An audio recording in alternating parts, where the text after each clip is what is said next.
Greetings and salutations, everyone. We are live on air with our hangout today. We are on a YouTube event, and hopefully, everybody will get to see their information that they were coming for.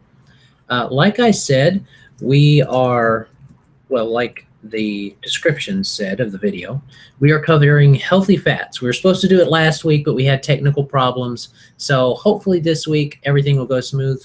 It should, because the only thing last week was that the internet on my computer wasn't working. So we got that all taken care of. So let's get down to what we're supposed to talk about today, or at least some housekeeping stuff first. On our for those of you that have been following on our events and things like that, we have a few things coming up. There's going to be, let me see, today is Thursday, so there's not anything specific happening later today, aside from this being on YouTube. There's not. We are going to be at the First Baptist Church Health Fair. I'm going to be there around 8 to 12. That's going to be this Saturday. It is in Mansfield, Arkansas, at the First Baptist Church area. They've got a big, they've got an event hall, I think, in the back of their, on the back of their building, or right around there. So if you just Google the First Baptist Church, and I believe it's on 405 East Center Street. Mansfield, Arkansas is where it's specifically located as far as the map. You shouldn't have too hard of a time finding it if you're wanting to come and see us. And like I said, that's this Saturday. We'll be out there 8 to 12. A little bit more of the time, right around, I think it's 8 or 10 until 2, I believe, is going to be Boomers and Beyond in Fort Smith. It may be later than 2. I'm not there, so I'm not particularly sure. But my parents will be there. They're covering up there. I'm covering down here in Mansfield, or I'm covering in Mansfield. They're covering up here in Fort Smith. And that's going to be happening about the same time. So you guys can go to either one of those and get in touch with us on our, one of us of the group.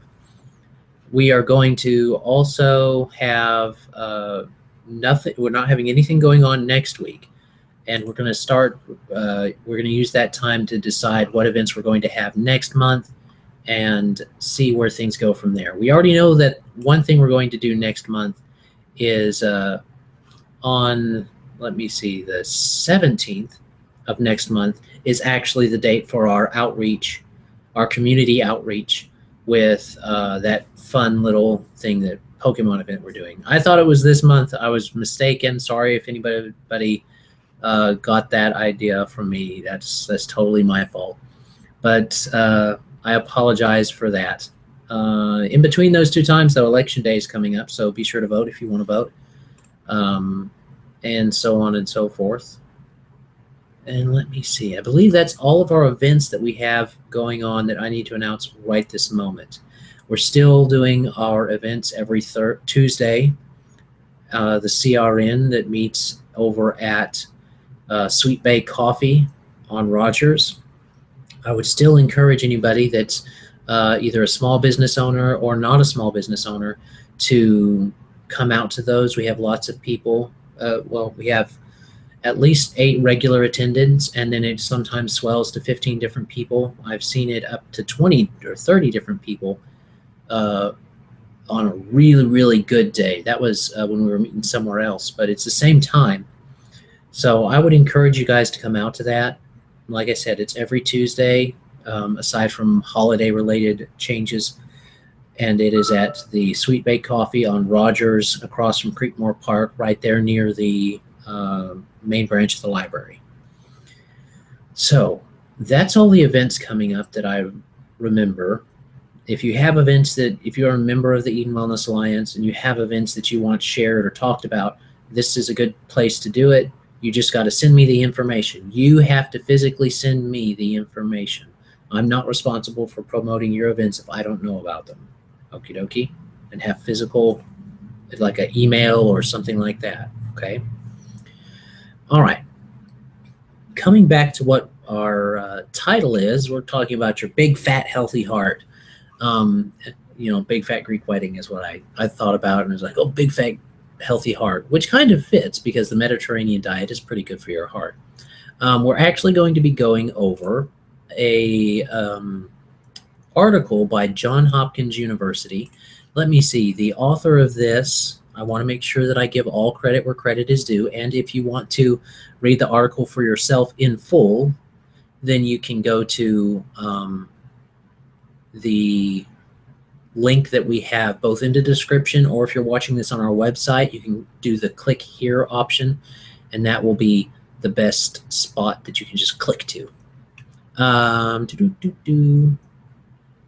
So the article was written after an interview with Carrie Stewart, ED, a professor of medicine and cardiology in the cardiology division of the John Hopkins University. Now, Stewart uses an example of red light, yellow light, green light, the stoplight example for different fats and things like that. We're just going to kind of take it, and we've read through it a little bit, and I want to just kind of do the highlights so that you can get the information verbatim yourself. That's what these type of talks will be about. I'm not going to just read the article. That would be silly. I want to give you my thoughts on the article. Now, the first part that she covered was trans fats, and those are the red lights. Those are the just say no. Trans fats are also called trans fatty acids, and you want to avoid these because they're they raise your LDL, but they don't improve, and they lower your HDL. Now, your LDL and your HDL are the two types of cholesterol you have in your system. You actually need cholesterol. And certain, without going into a whole bunch of details, certain fats start out HDL and become LDL, and certain fats start out LDL and become HDL.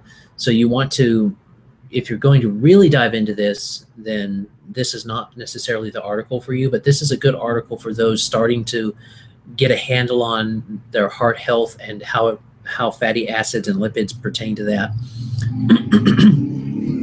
So I would suggest, if you are interested in this, to go ahead and look at it. Back to the subject of trans fats or trans fatty acids. They're going to be found a lot in, she lists baked goods, cookies and crackers, pizza crust, fried foods. Microwavable popcorn is bad about it. Stick margarine and vegetable shortening. Now notice it's not butter, it's margarine. There's kind of a even people who are dietitians and really look at these things are sometimes on the fence of butter versus margarine and margarine versus butter. In my opinion, as a person, if I was seeing someone, I would say margarine is bad for you and don't touch it. Okay. There's plenty of better things, including butter, for you than margarine.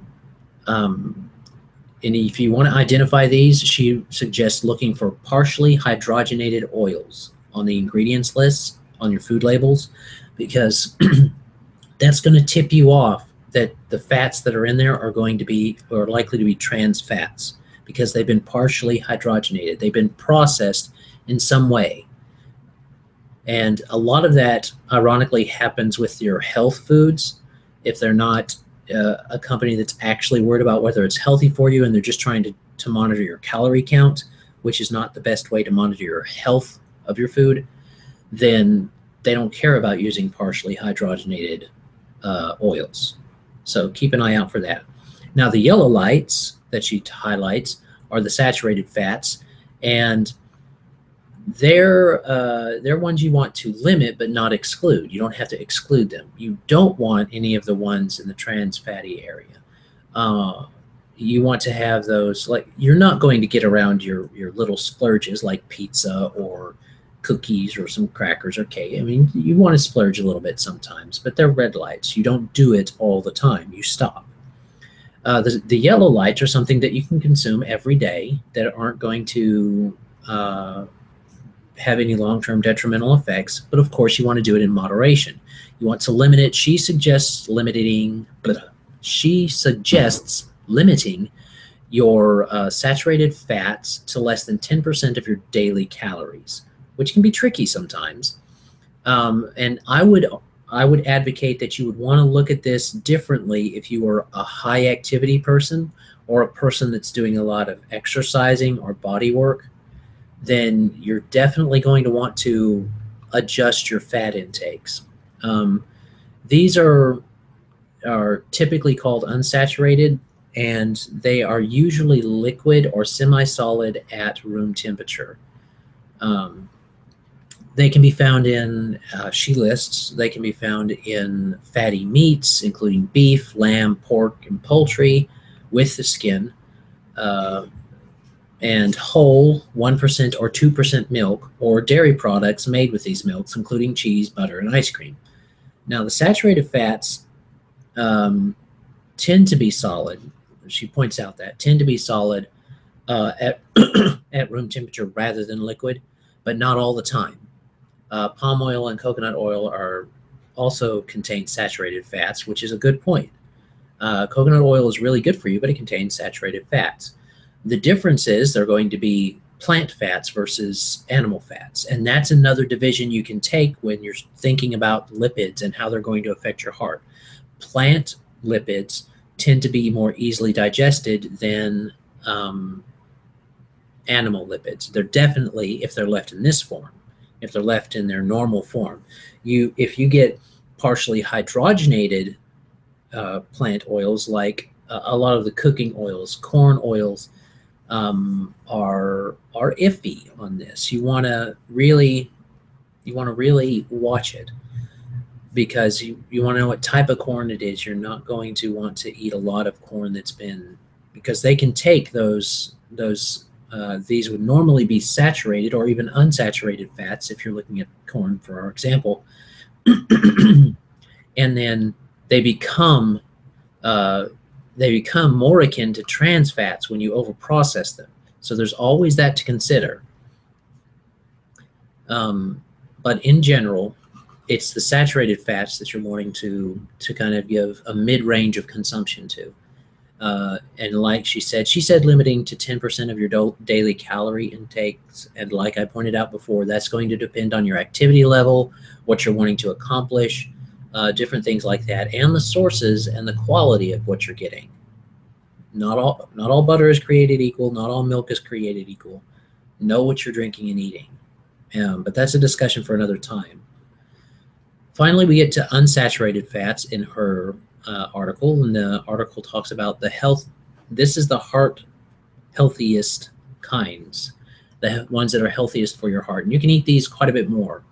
They're going to be considered good or unsaturated fats, and they reduce the amount of LDL you find in your blood, and they help increase your HDL, which is definitely what you want to see. You want to have more good than bad. What they don't, what's not pointed out here is that certain foods combined together convert LDL into HDL, but that's another talk again. That's another talk about getting more in depth with things. In general, unsaturated fats are what you want. And there are two types that she points out, polyunsaturated and monounsaturated. Both of them are good, but polyunsaturated fats deliver two types of fats that the brain and other body parts need and can obtain through the diet. So omega-3 fatty acids, those ones that are really found in fish, and the omega-6 are really found in meats and seeds. And they contain really, really good amounts. Foods containing unsaturated fats tend to be high in protein, like the nuts and the fish. Excuse me. Some things she lists here as containing unsaturated fats are going to be fish, especially salmon, mackerel, and trout, and herring. Nuts, avocados. We all know that avocados have those good fats. Get some guacamole going on. Vegetable oils, again, there's that caveat that I talked about earlier about whether they've been overprocessed or not. Like canola, olive, sunflower, tofu, soybeans, and flaxseed. I am of the opinion that soybeans you want to stay away from because of the way they affect female hormones with estrogen. And men, you have female hormones. Everybody has male and female hormones. It's which ones are dominant that during our development cycle that indicate whether we're it's our gender that should dictate whether we have certain ones in priority or not. If you're a female, especially, soy is not necessarily your friend. Men that consume high amounts of soy have been shown to have problems with their estrogen levels. So that's something to keep in mind. I personally avoid soy. For all the FDA people out there, I am not advocating for or against other people's practices. I am illustrating my own practice. So my own opinion is that they're to be avoided. My own practice that I do, I avoid them. For all those FDA people out there, all these opinions are my opinions and things that I follow, just so y'all know. All right, so that kind of covers, they do give you a medical definition or a definition for omega-3 fatty acids, which is really good to know. So that's excellent. And it does point out fish is a great source of the different things, of the good stuff. So that's a positive thing for you. So they do a try it portion with healthy cooking oils mentioned. They suggest swapping out saturated like butter, lard, shortening for some unsaturated like canola, olive oil, peanut oil, sesame oil, and vegetable oil. What they don't tell you, unfortunately, what they don't mention is that when you use heat on those oils, some of the oils will become saturated, or they'll become overprocessed. So it depends a lot on what you're cooking and how long you're cooking it and all those different things. So I would suggest it's usually better to use things like olive oil, coconut oil, stuff like that. But that's not always the case. If you are serious about heart health, be sure to do your own research. Don't just take my word for it. This is my practices that I do with my health. You may decide that you want to do something else. That is totally up to you. It's totally your decision. If you want to have a real consultation about your heart health and stuff like that, then you need to actually make an appointment, become a member of the association, things like that. So that, everyone, is our discussion for today. I have not seen any questions, comments, or observations in the chat. It has been up on YouTube the whole time. So if you are wanting to go ahead and involve in that next time, you can. Remember that it's there. And that's everything I have for this time. We usually share a bit of scripture at this time, and I tend to like the one I think I used last time. No, I couldn't have used it last time because we had a fill-in. No, I'd like to share Proverbs 4, verse 7, which says, "Wisdom is the principal thing. Therefore get wisdom, and with all thy getting, get understanding." So there you go. Our piece of scripture for the day to help encourage us into wisdom, true wisdom. So I appreciate everyone's attention. Again, my name is Adam L. Spain with the Eden Wellness Alliance, health and wellness the way God intended, all natural, non-invasive approaches to your health, wealth, and relationships. I will see you next time. Have a great day. God bless and enjoy. Bye.